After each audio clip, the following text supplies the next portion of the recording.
Monsieur le Président, je mesure combien il est difficile pour un jeune avocat d'Afrique, sans aucune expérience et qui n'a nulle connaissance des affaires géopolitiques, de plaider pour la mère Afrique contre l'une des mafias les plus dangereuses au monde, la France-Afrique. Cependant, quoique trop inférieur à mes adversaires, j'ose espérer que je serai tout de même en mesure de vous exposer clairement les faits, afin que vous n'ignoriez aucune partie de l'objet sur lequel vous êtes appelés à vous prononcer. Je vous prie alors de m'écouter avec bienveillance.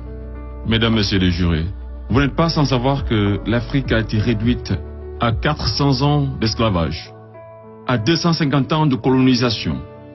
Et aujourd'hui encore, l'Afrique est sous la domination de ces délinquants, ces va-t-en-guerre, criminels en col blanc, ces salauds et mafieux de la pire espèce. Objection! Objection rejetée. Modérez votre langage. Désolé, Monsieur le Président. Le plus grand mal de l'Afrique, je n'ai pas peur de le dire, c'est les multinationales françaises, telles qu'Areva, Bouygues, Bolloré, Total et consorts, qui se cachent souvent derrière les dirigeants français, dont elles financent les campagnes. Et en contrepartie, ces derniers sont tenus de mettre la pression sur certains dirigeants africains, qui, de peur de finir comme un Thomas Sankara, ou un Sylvanus Olympio, ou encore un Mohamed Kadhafi, pour ne citer que cela, se voient contraints de leur accorder le plus gros marché, sans passer par aucun appel d'offres, sans oublier toutes les mallettes d'argent qui sont envoyées en direction de l'Élysée, pendant que les pauvres Africains crèvent de faim dans les quartiers délabrés. Et on s'étonne de voir de jeunes Africains désespérés s'embarquer sur le navire de fortune à la quête d'une vie meilleure. Et je vous assure qu'ils sont nombreux parmi ces jeunes à avoir tenté toutes les voies et moyens légaux, mais en vain.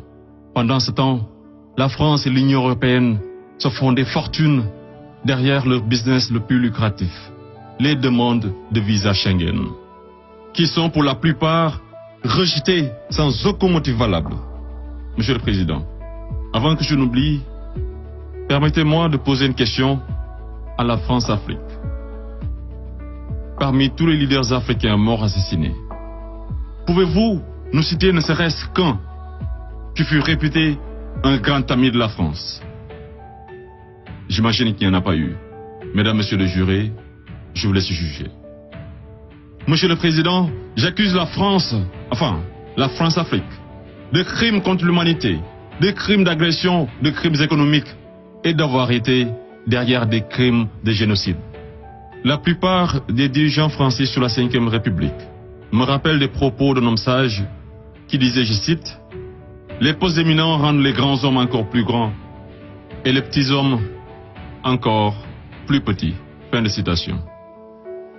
Et le pire d'entre eux, c'est ce nain assassin de Sarko, ce trafiquant d'influence, connu pour sa mégalomanie, l'homme aux scandales multiples, Bettencourt, Tapi, Kadhafi et j'en passe, ce criminel contre l'humanité, toujours en liberté, qui se la coule douce derrière les mélodies de la brune, alors que sa place se trouve à la haie. Vous lui direz que malgré tous ces mensonges, avec la complicité de certains médias, que le monde entier, et les Africains en particulier, connaissent toute la vérité sur les véritables raisons de l'assassinat de Kadhafi, sous les applaudissements de Bernard-Henri Lévy, et sur la chute orchestrée de Laurent Gbagbo, qui aurait commis un crime de lèse-majesté en voulant tout simplement ouvrir son pays à la concurrence internationale, en exprimant aussi sa volonté d'établir un rapport d'égal à égal avec la France, et en souhaitant revoir le contrat qui liait son pays à l'entreprise Bouygues.